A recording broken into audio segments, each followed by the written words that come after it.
أعوذ بالله من الشيطان الرجيم. بسم الله الرحمن الرحيم.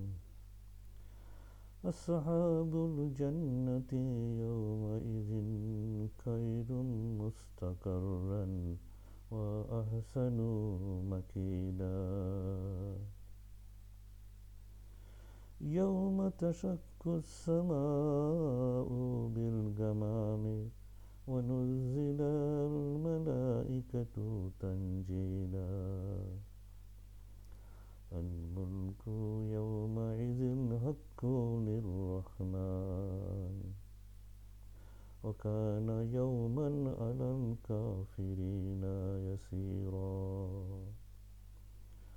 ويوم يعد الظالم على يديه ويقول يا ليتني اتخذت مع الرسول سبيلا. পবিত্র কোরআনের এই চিরন্তন সত্য আয়াতের ভিতর বলা হয়েছে, আসহাবুল জান্নাতি ইয়াউমা ইজিন খায়রুম মুস্তাকাররান, অর্থাৎ পরকালে জান্নাতীর জন্য যে জীবন হবে তা হবে অত্যাধিক স্থিতিশীল এবং সুন্দর। ওয়া আহসানু মাকিরান, এবং তাদের আবাসস্থল হবে মনোরম, অত্যাধিক আকর্ষণীয়।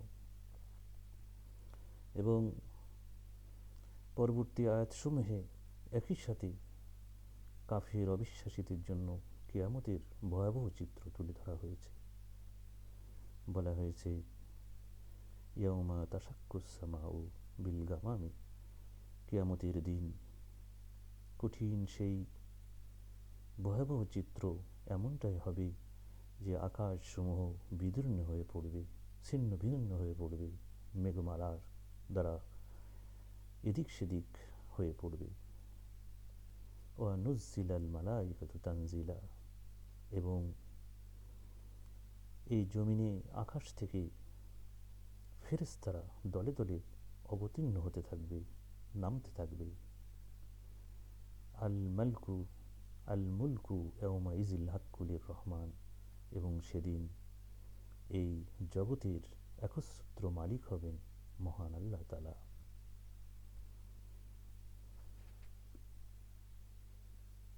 বলা হয়েছে, ওকানা ইয়াউমান আলাল কাফিরিনা ইয়াসিরান, এবং সেই দিনটা অবিশ্বাসী কাফিরদের জন্য হয়ে উঠবে অত্যাধিক ভয়ঙ্কর, অত্যাধিক কঠিন।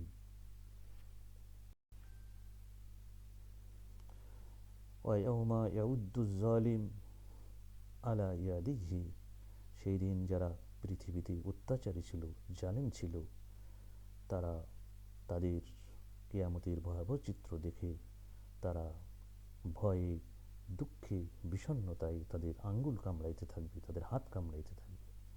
ওয়ায়াকুলু ইয়া লাইতানি, এবং চিৎকার করে বলতে থাকবে, আত্তাখাযতু মা'আর রাসূলি সাবিলা, হায় আফসোস, আমরা যদি নবী রসুলদের পথ অনুসরণ করতাম, তারা আমাদেরকে যা বলেছিল সেগুলো যদি আমরা মেনে চলতাম, তাহলে আজকে এই ভয়াবহ অবস্থার সম্মুখীন আমরা হতাম না।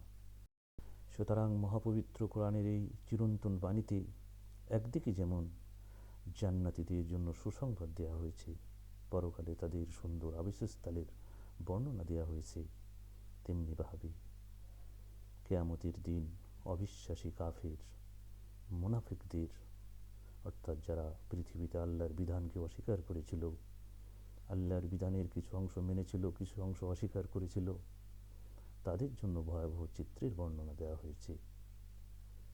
সুতরাং একজন মুমিন হিসাবে, একজন মুসলিম হিসাবে আমাদের পবিত্র কোরআনের এই চিরন্তন বাণীগুলোকে সঠিকভাবে উপলব্ধি, অনুশীলন করে পরকালের জীবনকে নিরাপদ করা একান্ত উচিত হবে।